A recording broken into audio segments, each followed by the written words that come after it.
You are listening to the Bat Flip Podcast, a baseball podcast from Belly Up Sports and the Belly Up Podcast Network. Here are your hosts, Damian and Matt. Welcome back, everyone, to the Bat Flip Podcast. My name is Damian, here with my co-host, Matt. We are coming to you on November 30th of 2021. We've had a wild past week since last time we talked to you. You know, we said that with the looming CBA lockout going to happen, that maybe we were going to get a couple players wanting to sign before that, and did the whole whirlwind happen of I think we've had over 30 moves happen since we talked to you last week. We're going to hit on the biggest ones, and it's going to be a long episode. But before we jump into all that, how are you doing, Matt? Doing good. I actually got a new computer in today, so hopefully everything goes smoothly with my audio. And been following all this free agency craziness, and to another sports theme, the college football coaching carousel has been maybe as crazy as the free agency. But of course, this is a baseball show, so we're going to talk about baseball today. Yeah, I don't know if I've been able to keep up on everything. I mean, I think I've missed some stuff happening, so it's Oh, going to I'm be sure. it's absolutely wild. And I mean, as we're even recording this, the tender deadline is, I think, tonight. So I mean, news is It's breaking all over the past that. place. Yeah, it Is it? was. It was at 8 p.m. Eastern. Okay. So, I mean, that's all broken, but Yeah. that's all going to be for a next week's episode or whatever. We'll go ahead and just jump right in because it's going to be a long one. But we're going to go in order of how they were signed. And then with a couple bigger ones, we'll just throw the big fish in with them. But we'll start with Michael Wacha signing a 1-year, $7 million deal with the Boston Red Sox. Yeah, so Michael Wacha is a veteran pitcher. Been around. This will be his third. This will actually be his fourth stop. Pitched in St. Louis. That's where he was famous for. Broke in really well. You know, he had a couple good seasons there. Then had a rough year with the Mets in 2020. And then this past year with the Rays, maybe he was a little bit better than he was with the Mets, but still wasn't very good. So he'll be part of that Boston rotation next year, and we'll see where it goes. And it's just kind of one of those cheap 1 year, veteran starter. Maybe he'll be the number 5 starter there type signings, and we'll see how he works out. Yeah, sort of like what Garrett Richards was this year for them, Yeah, innings just like eater. that. So, yeah, we're gonna fly through a lot of these, the smaller ones especially. So, not much on Michael Wacha. So, sorry if you're a big Michael Wacha fan, and if you are, I'm sorry. But the next one we're going to have is basically the Mets just going on a full-on rampage and giving a blank check to everyone. They signed Starling Marte to a 4-year, $78 million deal, Eduardo Escobar to a 2-year, $20 million deal, Mark Canha to a 2-year, $26.5 million deal, and then the big one, they signed Max Scherzer to a 3-year, $130 million deal with an opt-out after year 2. Yeah, so this is a very interesting group of signings here. Um, we'll see what ends up happening with all of them. They're all, there's some risk involved with every single one of them, but the payoff could be huge on all of them. I guess we'll start in order of the chronological. Eduardo Escobar was their first one, and he's a guy that I wasn't real high on this signing. He had a pretty good year this year, but he was a little inconsistent. He's an okay defender. He'll play third base for them. This will be like his fifth stop maybe or something. He played in Arizona this year for most of the season, and then he got traded to the Milwaukee Brewers at the deadline, where he hit pretty well for them until the playoffs, where he really, really, really struggled. So we'll see what ends up happening. He's a high, a pretty good power hitter. Put up 28 home runs this year, put 35 home runs on the board in 2019. Not much of an on base guy. Career 309 on base, which is not very good. Slugging percentage for his career 436, but over the past 3 or 4 years, it's been a lot better than that. So he's just kind of an okay third baseman. I would assume that he'd be kind of in an everyday type role, but not necessarily one of the bigger signings of the offseason. The next guy in the list, we'll go with Mark Canha, who I like Mark Canha a lot if he plays right field or left field. I don't think he's a very good defender, even though he's played center at times. 2021, he really struggled, at the plate, more so than he had in the past couple of years, although he was still good. This is a guy that's going to put up a huge walk rate, gets on base a lot, which is something that's needed for the Mets. Not a very high average guy. The power is hit or miss. He hit 26 home runs in 2019, but this year in 141 games, only 17 home runs and a 387 slugging percentage was not very good. But he's put up huge on base percentages this year, 358, last year 387, year before last 396 on base. So that's all been nice for him, and he's put up a pretty respectable career so far. And the Mets hope that those on base skills continue, and that he hits that kind of that power binge that he was on in 2019 when he hit 26 homers and put up a 4 win above replacement season. So then we'll move on. Starling Marte. He had a fantastic season in 2021. Doubled his walk rate almost. Hit over 300, hit 310, a 383 on base, 458 slugging. Stole 47 bases. But his stat line kind of screams regression. He hit 372 BABIP this year, which is really, really, really high and probably unsustainable. 134 WRC plus is really nice. Pretty good defender. He can play center. Something that the Mets really needed. And he's a guy that probably, with his profile of being a speed contact type guy, I don't know how long he'll be able to sustain his profile. But he's a guy who I think will be he'll definitely put up a good season regardless, especially for the first couple of years. In fact, Starling Marte, he's up over 30 wins above replacement now. But he's also a 33-year-old speed first outfielder. So we'll see how he's able to if he's able to continue to put up these numbers through his age 34, 35, 36, and 37 seasons, because that might end up being a little bit tough. But and then we'll move on. And the last guy, the big one, Max Scherzer, he put up such a great season. We talked about him so much this year that there's really not all that much to say about him. But he put up a great season this year. A 2.46 ERA, which was actually the best of his career, I believe. And 5.4 wins above replacement. His peripherals were a little bit higher than the ERA, but he was still excellent all year, especially when he got to Los Angeles. And there are concerns with Scherzer. He's 37 years old. He's got he had a couple of stints on the IL this year. Pitched 179 innings, but with his amount of innings he pitches every start, he missed some starts. Only made 30 starts, or most pitchers make it 33, 34. So he missed 3 or 4 starts. But the big thing being in the postseason, he wasn't able to pitch in the NLCS after Game 2 because of quote unquote dead arm. So we'll see how fresh he is and how well he can pitch in 2022 and beyond for the Mets, as they have tied up a lot of money on Scherzer, breaking the all-time annual value record for a baseball player. He's signing for $43 million a year for the next 3 years. So the Mets better hope that he's able to continue his current his current rate of regression, which is not much regression. So over the next 3 or 4 years, but definitely a lot of moves for the Mets. Like I say, most of them are fairly risky, but they could all work. If they all work out, this could be a really good boost for them. Yeah, and I'll try and keep it short here with the Escobar and Canna signings. Both of those they scream kind of like a utility kind of bench bat type thing. Depends on what they do with JD Davis. If Escobar is going to be the everyday kind of like third baseman or second baseman or whatever it is. Marte is a guy I thought fit them really well.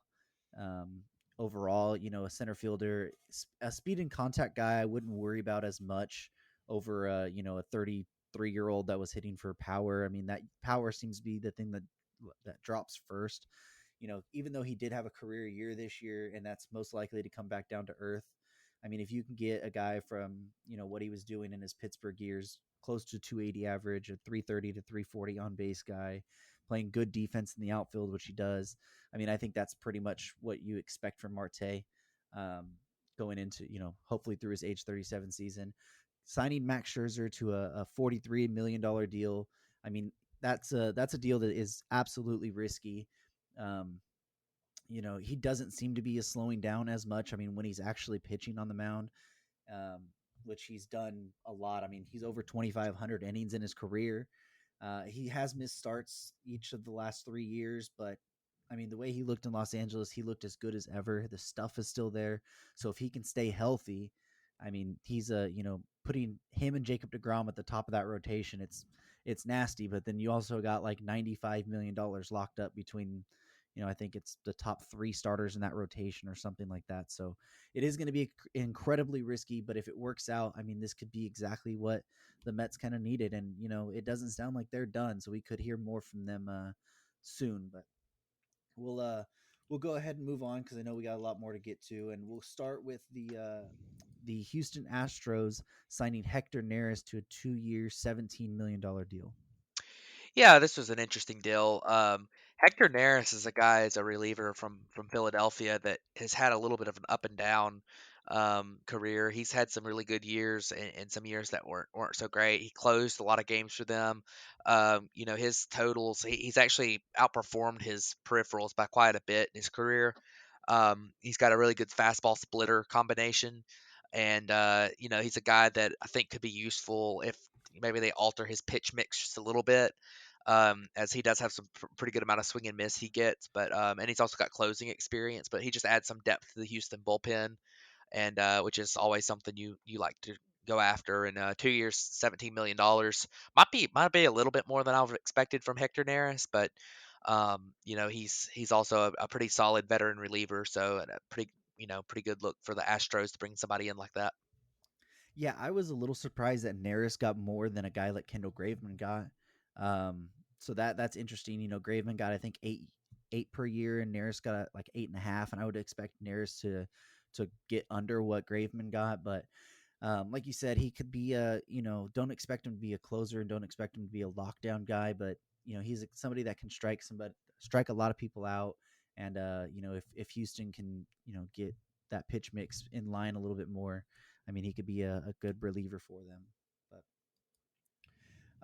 the next little mood we had happen was Adam Frazier got traded from the San Diego Padres to the Seattle Mariners for 2 low minor prospects. Yeah, so I don't think we need to dive into the prospects all that much in this trade because I don't think they're very, very high profile. But you look at Adam Frazier, put up a really good season this past year. He was excellent for the Pirates when he was there, putting up a 324, 388, 448 line with a 128 WRC plus, 3 wins above replacement. Tailed off a little bit at the end of the season when he went to the Padres. This is a guy that has a very low strikeout rate, which is good. He's a solid defender at second base, which is good. But he doesn't especially hit the ball very hard, and his walk rates are just okay. I mean, for a contact first guy, putting up an 8% walk rate's not that bad, but this is a guy that probably isn't going to put up the same type of season he put up last year. But you like the bat to ball skills. Strikeout rate under 11% is elite.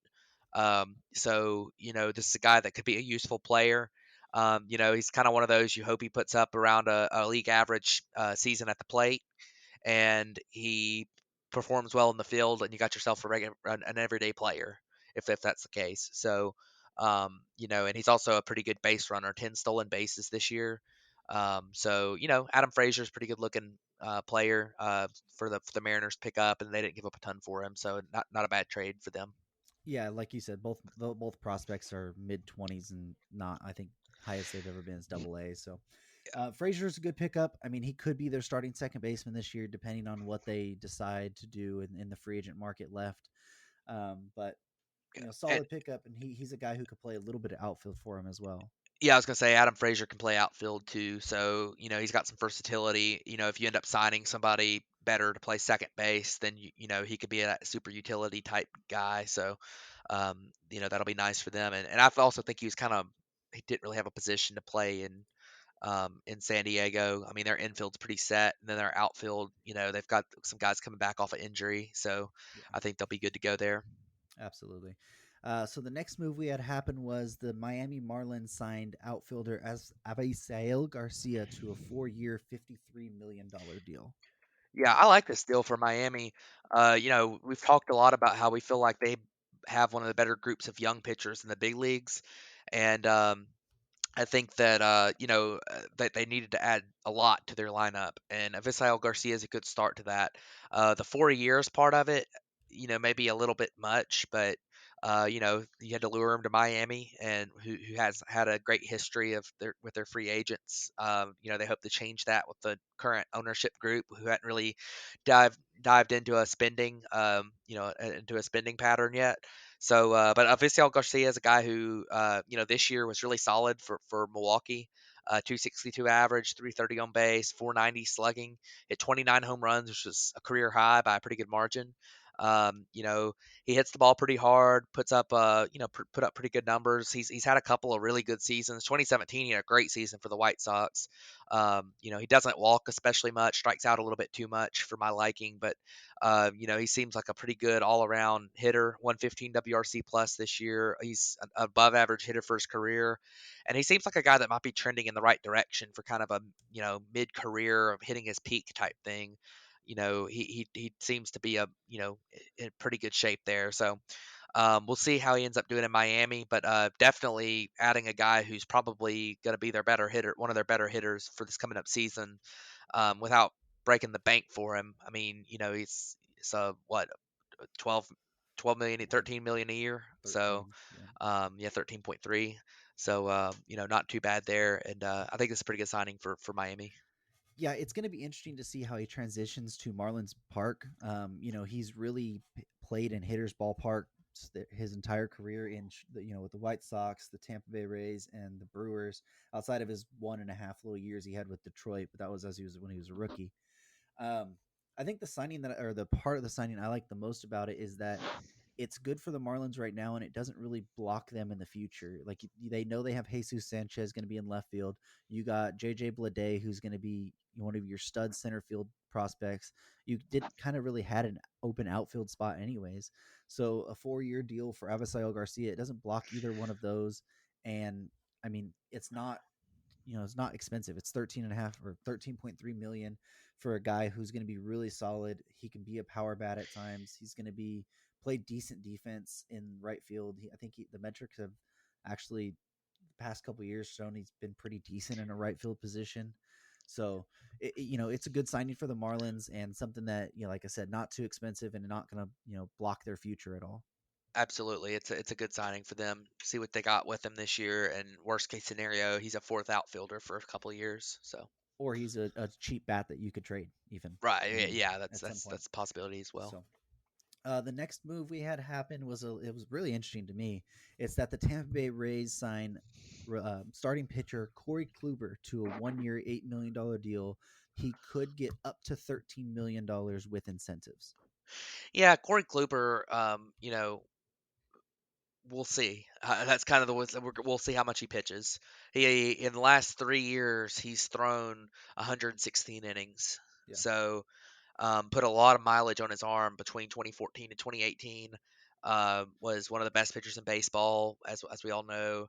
The last 3 years, 2019 in Cleveland, dealt with a lot of injuries. After only 7 starts, he was shut down for the season. Got traded to Texas, where he only pitched 1 inning before he got shut down for the season. Of course, that being the shortened season, anyways. And then 2021 with the Yankees, he looked bad at the very beginning. He started to turn it around, look a little bit better, and then he got injured again. So this year put up a decent season. A 385 FIP, 383 ERA in 80 innings, which is a perfectly solid season. A 1 year, $8 million deal is absolutely worth that production. And then you look at his, there are a couple little warning signs. His walk rate was up, his fastball velocity was down. And I think if you look at him going forward, he's probably more of I would say he's probably more of like a back end of the rotation guy who has some upside. He might end up being better than people are kind of expecting him to be. But the Rays do a really good job of managing their pitchers, not having their starters throw a ton of innings. So I think this Corey Kluber could be a pretty good fit there to be a guy who maybe can be like a bulk guy in their opener strategies or something where he doesn't have to throw 6, 7 innings a start. He can focus on getting 3 to 4 really good innings and saving his arm, keeping him healthy. So I think this is a pretty interesting signing. And I mean, it's you're not like you're throwing away money. You got a chance at having a really good pitcher in your hands, and you're not especially like you're not going to cripple yourself for the future though if he ends up getting injured again. Right. Yeah. It is interesting. Like you said, the Rays are really great about managing their pitchers. And Kluber, he was still pretty solid when he did pitch this year. A 3.83 ERA, a 3.85 FIP. The xFIP was a little bit higher. Um, but I mean, he did even throw a no hitter this year still. So I mean, he Yep. still has some really good stuff in there. It's just all about health. And if he can, if the Rays can work with him and try to limit that, and maybe get him on a different program or something, um, they're usually a team that takes these risks on injured pitchers a lot and finds a way to make them reliable, at least, even if that's throwing less innings. So it is going to be interesting to see what he does, and I'm excited actually for Kluber at the Rays, because maybe we see vintage Kluber back for even if it's at 4 innings at a time, 5 innings maybe. I mean, it's going to be fun to see that, because he's one of the better pitchers that we have seen in our generation, and to watch him go through the injuries the past like 3 years, it's really sucked. Yeah, absolutely. It's honestly probably derailed what could have been a potential borderline Hall of Fame career Yeah, these last 3 years, and it sucks to see. But you never know with pitchers. Sometimes the injuries can just pile up on them and really affect them. So absolutely. So the next one that we'll have is, it's an extension that there was a lot of rumors around the trade deadline that this player was going to get traded. And then even in the offseason that they were potentially going to trade him, but also still talking with an extension. And that's Byron Buxton signs a 7-year, $100 million extension with the Minnesota Twins, where there is a bunch of incentives and in the deal that can make it worth a lot more money if he stays healthy. yeah, that's the big thing here as well. Kind of like with Kluber, you might have a superstar on your hands in Byron Buxton, but I mean, the guy's never stayed healthy in his career. His career high in innings and games played is 140 back in 2017. But other than that, which 140 is not even a full season. He missed 22 games that year. Other than that, his career high is 92 games played in a season. But when he's played, he's been good, especially in 2021. He only played 61 games, but he put up 4.2 wins above replacement in those 61 games, which is absolutely insane. He was playing at an MVP level, a 306 average, 358 on base, 647 slugging, hit 19 home runs. With Buxton, you're getting elite defense and base running as well. So it's one of those things that I am very I'm very, very encouraged by what I've seen from Buxton when he's played. One of his initial concerns was his strikeout rate, which he's brought down a good bit. You'd probably like to see him walk a little bit more, especially with his speed and the fact that pitchers are probably still scared of him because of his power. So it's not like he's an only speed guy that everyone's just going to throw strikes to. You'd like to see him improve his discipline a little bit more, but this is a guy who, if he stays healthy, you've got a unbelievable contract on your hands. And I guess, at 7 years, $100 million, it's not like he's an albatross if he's not healthy all the time. Especially when, if even if he plays 60 games, he's putting up 4-win seasons. Like, that's still a good Yeah. deal, even if it's only 60 games. So I don't think he'll put up the type of numbers he was on the pace for this year. But he's also a guy who has very, very good potential, and it's also kind of weird with him. And this is almost as much of a potential signing, for the looking at, it's almost like signing a one of the international free agents that's already like 22, 23 years old, like a Seiya Suzuki or something. It's almost like signing a guy like him, where you just don't know what you're going to get, but the potential's there to have a superstar in your hands, and you probably get him at a cheaper contract than you would get a typical free agent. So I think this is a nice signing for Minnesota. It's a risky one, but I really like this risk here because the upside is huge. Yeah, and like you said, even with signing a guy like one of those international players, you've seen this guy do this in the major leagues.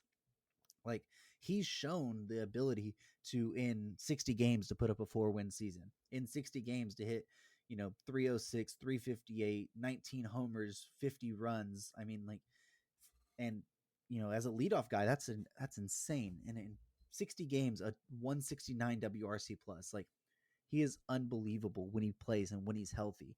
And I think he was just starting the past like year or two to really find his swing and find himself as a player and what he can do.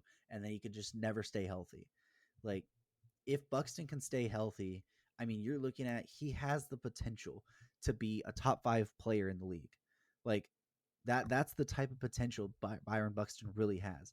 And if you can get that for a $14 million a year, for what he does right now, his incentives are plate appearance based. So that will go up as as he can stay healthy. But I mean, even if he puts up, 100 games, 130 games, doesn't quite reach these uh these incentives that he has, and he puts up this type of season, prolonged, it's throughout the full time where he's doing that. I mean, that's still an amazing signing for the Minnesota Twins. And I was never a fan of them really trying to trade him, and I didn't think they were going to get the value for it. And signing this extension, it's right about the value I think that he probably should have got based on what he's put up so far in his health. Right. So I agree with you. I think it'll be interesting to see what happens here. But moving on, our next guy that we're going to look at is a guy who had a lot of interest this year. Good, signed a pretty good deal. Kevin Gausman signed a 5-year, $110 million deal with the Blue Jays. Yeah, so this signing's really interesting. Gausman got, I think it was like a 1-year, $9 million deal from the Giants a couple years ago. And then he took that qualifying offer, which we talked about a lot last year, and he turned it into his best season ever: a 2.81 ERA, a 3 FIP, a 325, 328 xFIP. A guy who he pitched really well. He struggled more down the stretch, and I don't quite know if that was because of he was a little bit fatigued from it, or if he was kind of seeing the same opponents over and over there, in that NL West run. But Gausman, I mean, it's a great signing for the Blue Jays. They were still with trying to get Robbie Ray, which we'll talk about here in a little bit. But it's interesting because the Blue Jays had a lot of interest in Gausman last year before he took the qualifying offer. They wanted to sign him last year instead of Robbie Ray, and they just couldn't quite convince him to. So that interest prolonged through the whole year, and they were able to sign him to a relatively good contract here.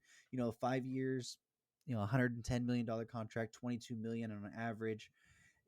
There is a little bit of risk with Gausman being a fastball splitter guy. I would rather have it be like a fastball slider or fastball curveball, just because the splitter and the fastball, they can, if you lose the grip for it, it can kind of mirror each other a little bit.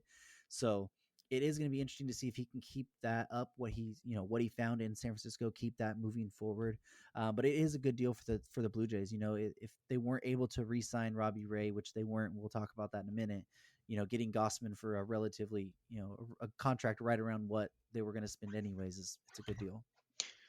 Yeah, and Gossman's a guy who I've watched a lot. He is a former Brave, and obviously haven't watched him quite as much since he became good. But he had a great year in San Francisco, like you said. Really, a lot of people were talking about Logan Webb, and Kevin Gossman was their ace for until maybe the last couple weeks of the season. So although Logan Webb probably kind of took over that role coming into the playoffs, but Kevin Gossman's a good pitcher, and he throws hard, and he's got that devastating splitter. He's got two of the better pitchers in baseball with his good fastball and his devastating splitter. So, the issue for him always has been that third one wasn't showing up, but he was able to, just simplify things and stop trying to throw that slider that was getting hammered or whatever. He still needs to throw it a little bit just as a show me pitch, but he's kind of figured out that he can thrive off of throwing that splitter and fastball when, especially if he locates it well. So 5 years, $110 million. I felt like it was a little bit risky for a guy like Kevin Gossman. $22 million a year is something that's, I mean, that's a little bit much if he, for such a big risk like Gossman is. I feel like, but at the same time, especially with his track record, really only being one really good season. But at the same time, I mean, if he keeps pitching like he did in San Francisco, that's a bargain. So I think he's a good signing. I think the Blue Jays did a good job here. They really have a good 1, 2, 3 at the top of the rotation now with Hyunjin Ryu, Jose Barrios and Kevin Gausman coming in there. I mean, that's going to be a really nice 1, 2, 3. Plus, they have a couple of they're really high rated prospects that are still from figuring things out, but have huge talent like Manoah and Pearson. So definitely like the move for the Blue Jays, and I think it was I expected them to make a move for a pitcher, and this is the guy they chose, and I think it'll work out for them. Yeah, and Manoah, like you mentioned, still had a really good rookie year as well. So I expect him just to keep getting better. So that rotation is going to be really good, especially if Pearson can get healthy and figure out his struggles so far. But we'll go ahead and move on to the Texas Rangers, who are other kind of Mets like move. We had the Mets and the NL doing this, and the Rangers are the AL version of it, basically just handing out blank checks. So they've signed Marcus Semien to a 7-year, $175 million deal. John Gray to a 4-year, $56 million deal. And then their big one, they signed Corey Seager to a 10-year, $325 million contract. Yeah, so we'll start with Marcus Semien. He was one of the guys that was thought of as being a one of the big five free agent shortstops in this class. Although he's played a little bit more of other positions throughout the last couple years. In fact, this year he played primarily second base, but put up an MVP caliber season this year. The batting average at 265 wasn't super high, but he got on base a lot, 334, and he hit 45 home runs, which is super unusual for a shortstop slash second baseman to do. 2019 was an even better season. He put up a 285, 369, 522 line with a 138 WRC plus and 33 home runs. That year was a 7.6 wins above replacement year. This year's a 6.6 wins above replacement year. Um, this is a guy who he also stole 15 bases this year and put up good metrics base running that would probably signify even a better base runner than somebody typical who would steal 15 bases. I think he's going to have a great year in the next few years. I think with Texas, he's the type of guy who for 3 or 4 years is going to continue to thrive. He's got good plate discipline numbers. Hits for a lot of power. I would expect him to put up 30 home run season again this year. He's a great defender, whether you're playing him at short or at second base. Fantastic defensive player, and and like I say, he's a fantastic all around player. And I think that the only concern is, 7 years for a guy who's going to be 31 this year that maybe doesn't have quite the track record of some others, and a lot of people don't especially expect Simeon to age very well. Is going to be something that people kind of look out for. But I mean, worst case, you got yourself a good second baseman for the next 2 to 3 years. And obviously, best case, you got an MVP on your hands. So, a good signing for Toronto, absolutely. I mean, not for Toronto, for Texas with Marcus Semien, and I think that was one of their obviously at least one of the highlights of this free agent class. So. Yeah, so the Semien signing was really interesting. He was kind of the first of those big shortstops to really make his move. And people were expecting him to sign as a shortstop, but he's actually going to sign as a second baseman and has committed to playing full time second base there. Um, he's going to be it's going to be really interesting to see the way he ages. The 7 years is a risk, especially since he's really had two big offensive seasons and the rest have kind of been not that great. I mean, you look at it, you mentioned his 2019 and what he did this year. His best season outside of that is probably like 2017. He had a 249 and a 325 on base. So there definitely is a risk to see if what he did last year's real, if how he's going to age. But you're going to have to pay this money, especially if you were Texas, to get a guy to come there with how bad Texas has been the last couple years. And then looking over to a guy like John Gray, I think I'm a little bit higher on John Gray than most people are. I think that him getting out of Colorado full time, he can really be good. His peripherals don't look all that great. His ERAs don't look all that great, but it's more kind of his stuff that pitching in Colorado, you have to kind of pitch differently. He's a guy who's actually pitched a little bit better at Colorado. His fastball doesn't get a ton of whiffs, but I wonder if that's just because of him trying to overuse it in Colorado. I think he has a good slider and a good curveball, but he hasn't been able to throw those quite as much because he has to deal with the altitude, especially the curveball. It doesn't break as well. So it'd be interesting to see the way he brings that back, if he brings it back in Texas. Um, on a deal, 4 years, 56 million, $14 million. I thought he was going to get more than that. I think I had him predicted at like 5 for 90 or something. So it's going to be interesting. I don't think he's a top of the rotation guy. I think he's a low end number 2, maybe a high end 3. But they're, like I said, Texas has been really bad and they don't really have any pitchers. So you're going to have to kind of, pay to get those guys to come there. So it's going to be interesting to see what he can do with the other pitchers on that staff, with a Dane Dunning, Colby Allard, if he can ever put it together, see what they can get out of Spencer Howard. I don't think it's a lot, but they have the makings of a young rotation, and can Gray help those guys at all? And then obviously their big one, being a Dodger fan, this one hurts a lot, but Corey Seager getting a 10-year, $325 million deal. It's extremely a risk because he's a guy like Byron Buxton who has had trouble staying healthy. Not quite to that extent. I mean, he's played 130 games 3 times in his career. But when he's healthy, I mean, he is a superstar. He is probably the best hitting shortstop that was on the market this year. He has a career 297, batting average 367 on base. This year, he put a 306 batting average, a 394 on base, a 147 WRC plus, in 95 games due to a broken hand, and still put up a 3.7, wins above replacement. So he would have been close to a 5-win player this year if he had, not had his hand broken that year. He's a guy who his defense is I don't think it's as bad as what people think it is. It definitely has struggled the past couple years, and I wonder if that's just with, he has come back off Tommy John and a hip surgery. Then this year with a broken hand, the metrics before the broken hand were still it was actually league average at shortstop.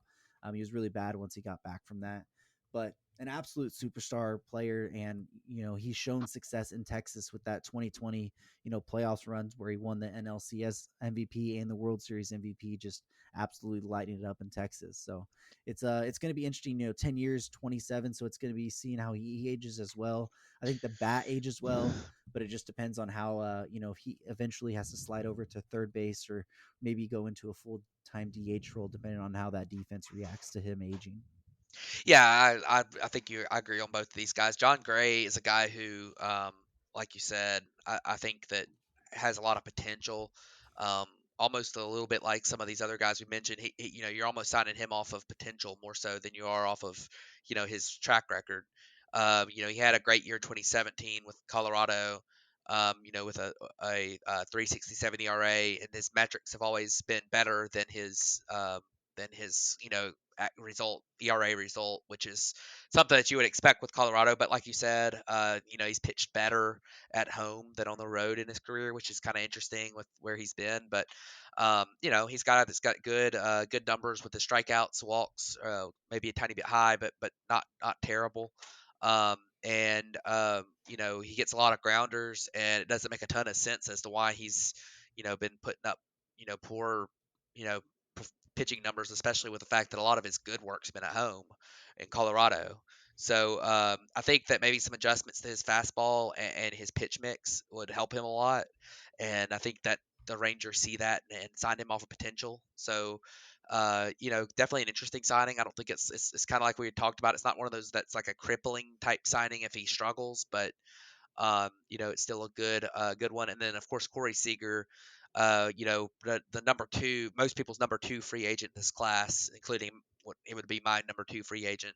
That's a great signing for the Rangers that they were able to pull that off.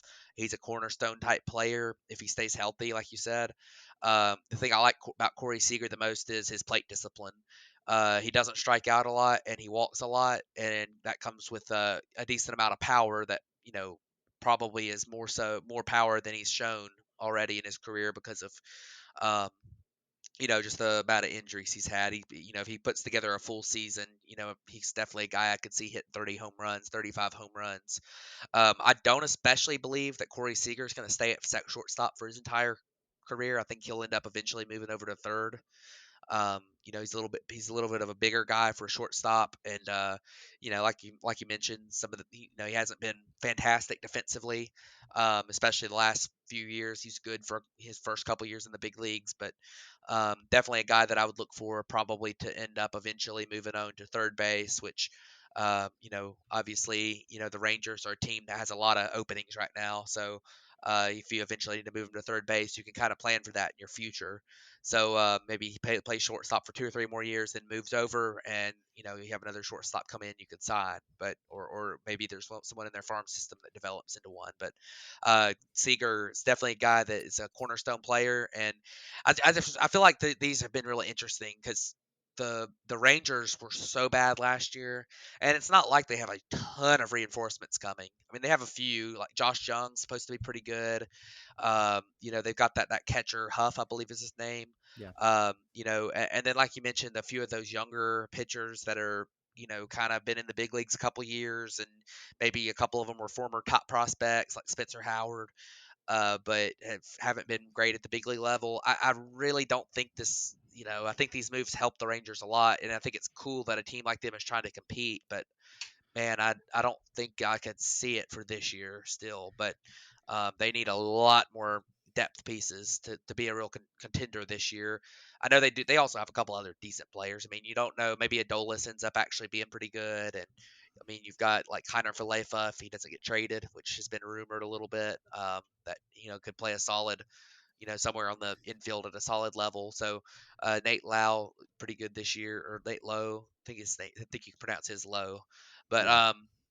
I think they're definitely headed in a direction that they want to spend. They had money to spend, and they're spending it and getting good players. So. And one other thing we didn't mention, they did sign Cole Calhoun to a 1-year Oh deal as yes, well. yes. I think it was 1 year, $8 million. I could be wrong, or I maybe it believe was it was four and a something like half. I think it was something like that. But So. he's going to be an outfield bat for them as well. And they've still been interested and shown a lot of interest in Seiya Suzuki. So Yep. he's a guy that they could absolutely still get as well. Like you said, I don't. They're not going to be competing for the division. They would need a lot to go right. But if things do break the right way, I mean, they could have an outside shot at the wild card. I mean, like an outside shot at a battle for that. Like, I'm not saying it's likely to happen. They would need things to break their way. But man, I mean, I guess that's me being super high on John Gray, knowing what Corey Seager can do, and then seeing what Marcus Semien was this last year. Sam Huff looked pretty decent when he was up. I mean, they still can spend some more money. If you get, one of those guys like a Dane Dunning, I think he showed a little bit of promise this last year. Like, it's not completely out of the realm of possibility, but it's not very likely to happen. Yeah, But it's something that I think that they're a team that needs stuff to go right for them to finish at 500 still. But I mean, this is also a 500 team. could be a wild card. I mean, it could be. Yeah, I mean, look I at the don't know. American League. I mean, it could be. Well, the Wild, there were two 90-win teams that didn't make it last year in the American League. So Well, I'm also considering that there's going to be expanded playoffs too, because right, that right. seems to be a thing. Yeah, but So, anyways, we'll see what happens with the Rangers. I'm still not super high on them as a team, but maybe they make the right moves, and maybe a couple of their young guys develop and end up producing, and they could maybe compete. I don't know, but I think they still need to do a lot more in free agency / trades to get to a competitive level for next year. Um, but they anyways, also are still really interested in Kershaw as well. yeah, So, I mean, if they make that would help. That would that help a would help. lot. If they get if he does pitch, there's been things that they would throw a lot of money at him. So it'd be interesting to see if the Dodgers would match that as well, because they weren't willing to match, Seager's deal in the length department at least. So, but we'll go from one AL West team to another one. This is kind of what we had mentioned earlier with Kevin Gausman and the Blue Jays, and that's Robbie Ray signs a 5-year, $115 million deal with the Seattle Mariners that has an opt-out after year 3. Yeah, Robbie Ray won the American League Cy Young, and that's the good news, and that's why he got this big deal. The bad news is that he has a history of being extremely inconsistent. 2020 he was one of the worst pitchers in baseball. Before that, he was a frustrating pitcher that could put up some good numbers at times, but really struggled with his command and kept him from being an ace level pitcher. And then of course 2021 he cut his walk rate by a full walk per nine below his career below his career low. So he went from his career low before was a 3.45 in his rookie season, um, and he went from that to a 242 walk rate last year, which was insane. Um, and so, whether for whatever reason, he just kind of figured things out, which, hopefully bodes well for him in the future, and he can continue to do that. The Blue Jays obviously saw something in him. They brought him in 2020, when he really didn't do all that much for them. And then they said, okay, well, we still believe in this guy, and we're going to bring him back for 2021. And he paid off for them. And 2021 was fantastic. His peripherals weren't at the same level as his ERA, which, maybe a little bit worrisome.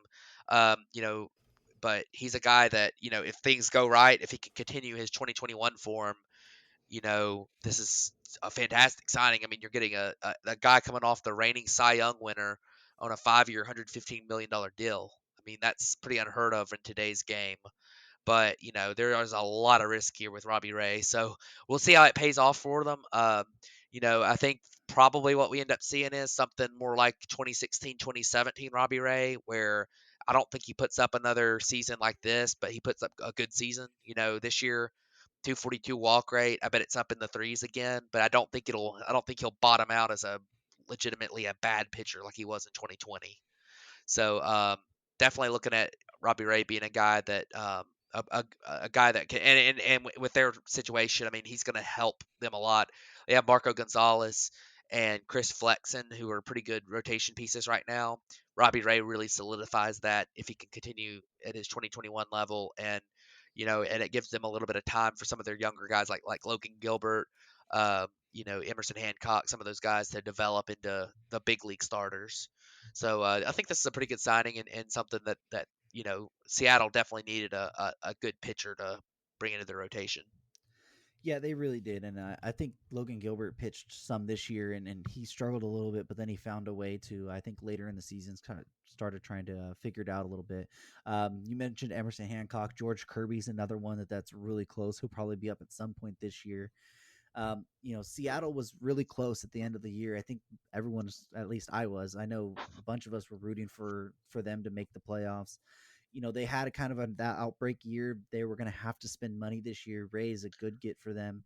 I think it is interesting that Ray only signed for $5 million more than Gausman did with the Blue Jays, with Ray's former team.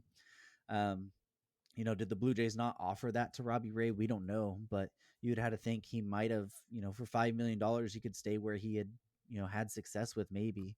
But I like the Mariners getting Robbie Ray. There's a bunch of rumors about them still being in on some good offensive players. We already mentioned the Adam Frazier trade.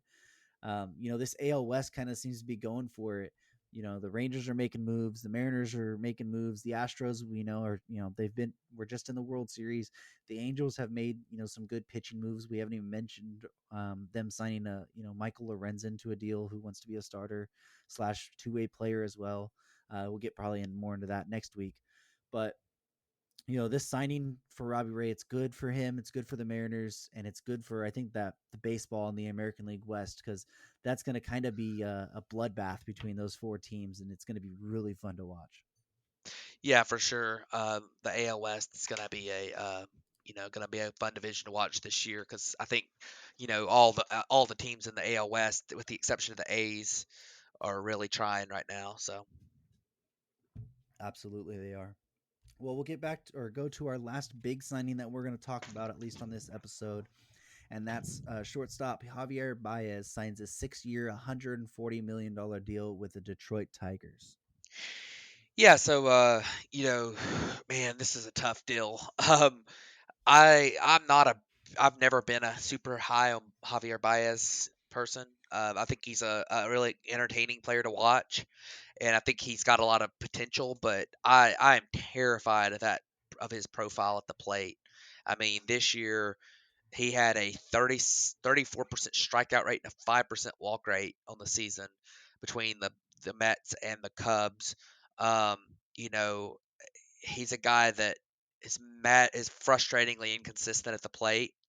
He's never going to put up high on base percentages. He does play a great shortstop, and he's a good base runner, which is definitely bodes well for him.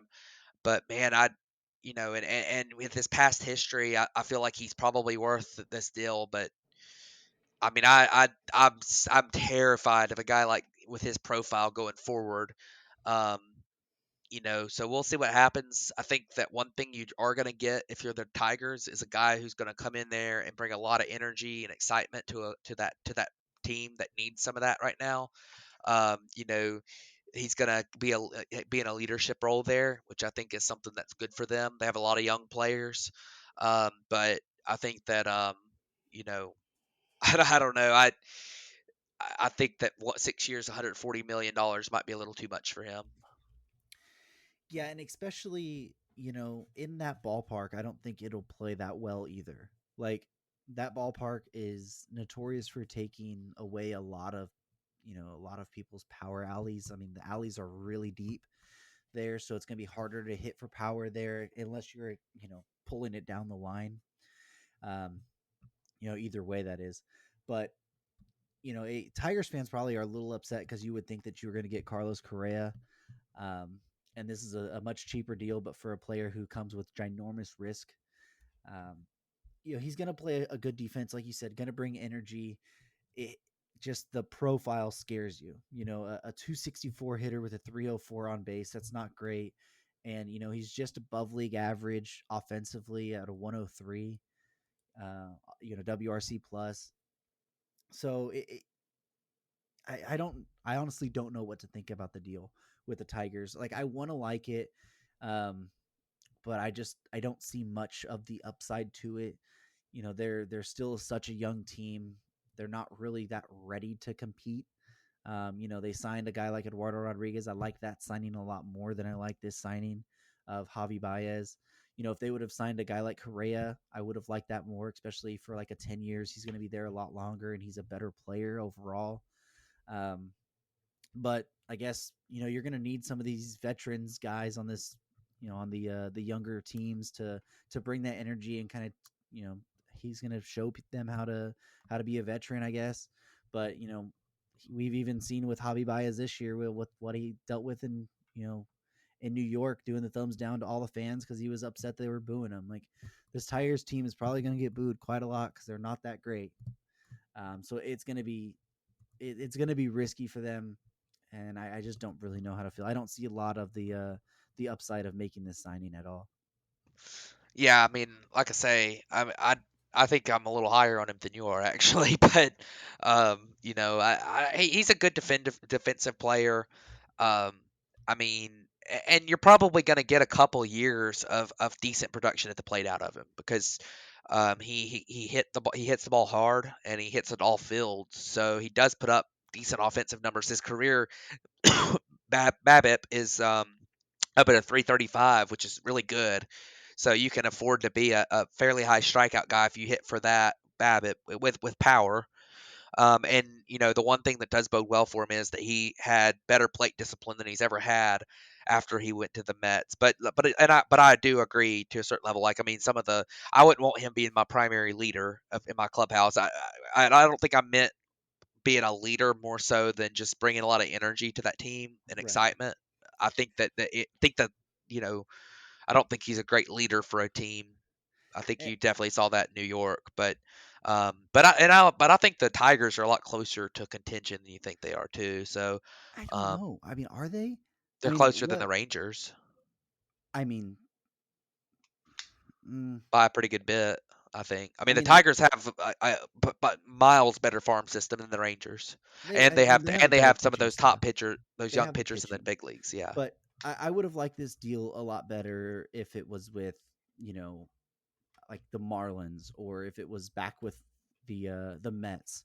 I don't like it for him being on the Tigers. Like, I just don't think he fits well there, and I don't feel like he fits in that ballpark well. Like, I think that's my thing is, like, there's a bunch of places that Javi would be fine. Like, he's a fine player, don't get me wrong. I just don't think he fits the Tigers and this team right now like I don't think he's the greatest fit there. So I don't see the upside of them signing him over a guy like I would have rather them signed Correa and just spent the extra money on it. Like that signing I would have liked a lot better because he's a much better player overall and he's going to be there for a lot longer and you don't have as much risk with him outside of just, if he can stay healthy, which he's shown the past couple of years to be able to do that. Yeah. No, I mean, I don't disagree with that at all. I mean, I think we're kind of on the same page, but I think that's kind of the opinion on the Tigers in general is kind of where we were disagreeing. Yeah. But yeah, I mean, I definitely would have gone for, if you have to spend $10 million more per year than they're spending on Baez, who I believe is getting what, 23. 23.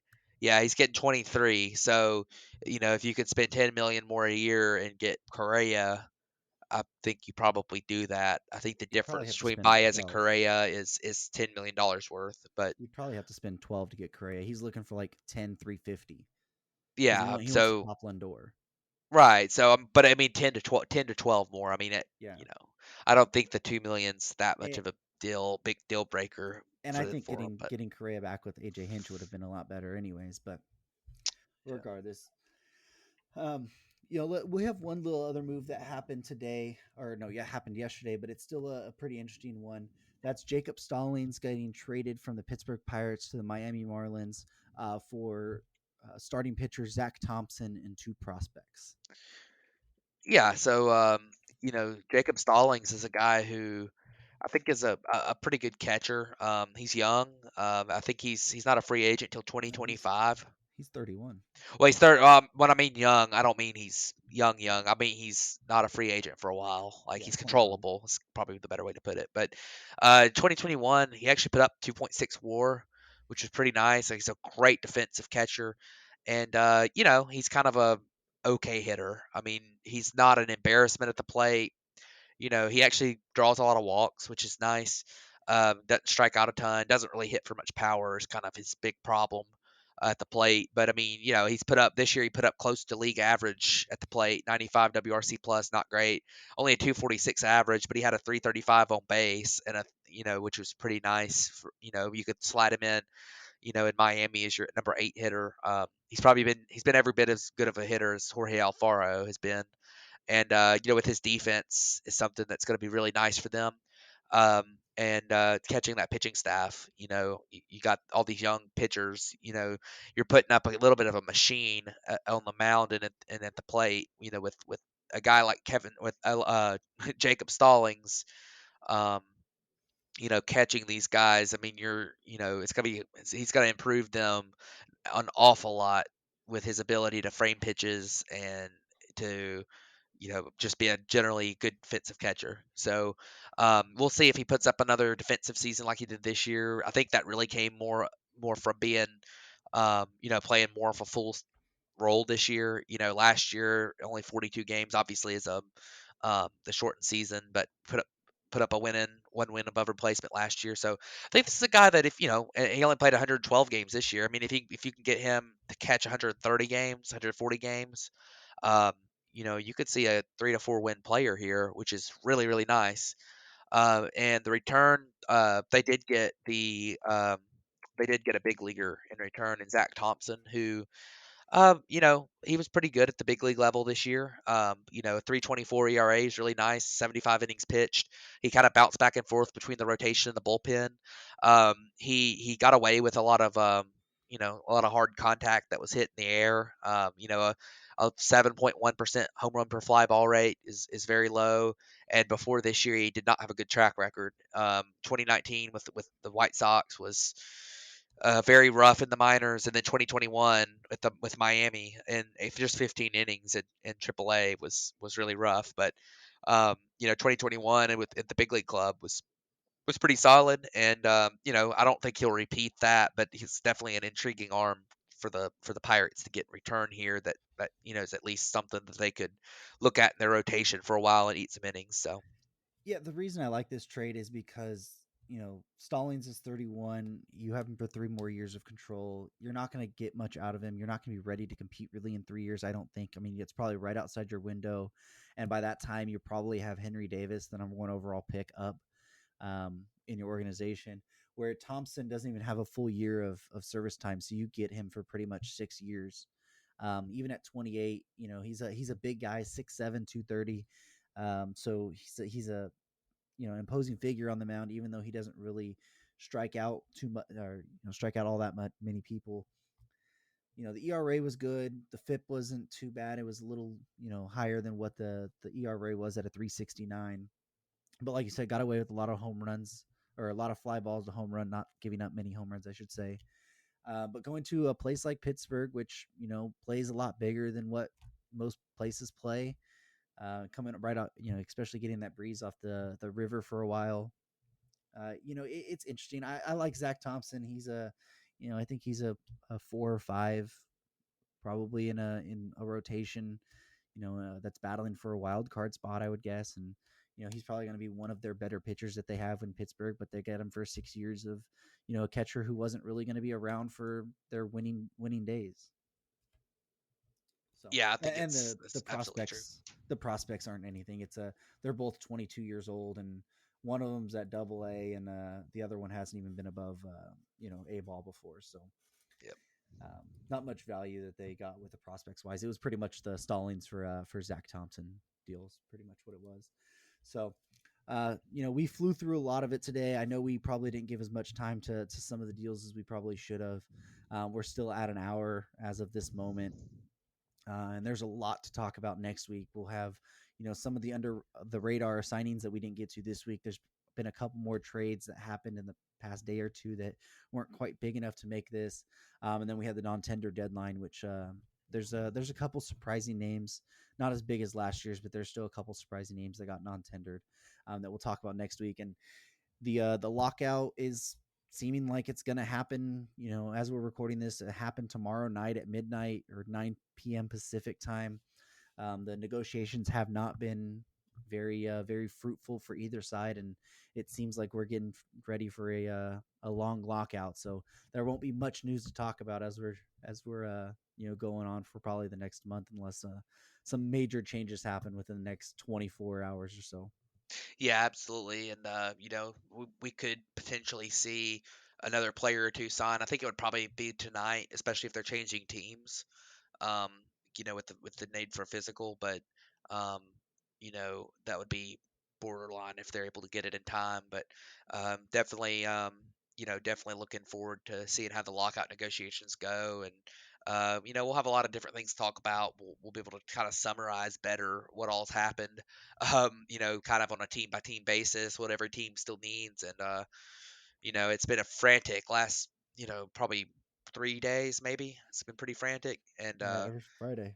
yeah, so and then going into tomorrow will be before between now and tomorrow afternoon will be pretty frantic as well, I think. And maybe not quite as much as the last 24 to 48 hours have been, but definitely a lot to look forward to. We'll see what kind of players do wait.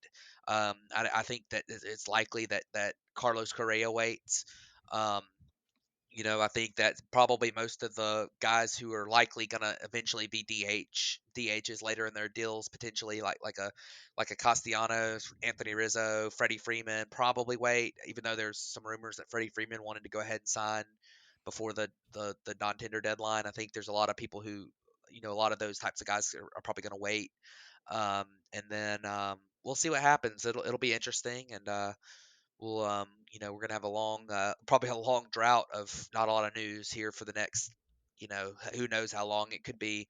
It could be 2 weeks, it could be 2 months, it could be 6 months before we have a resolution.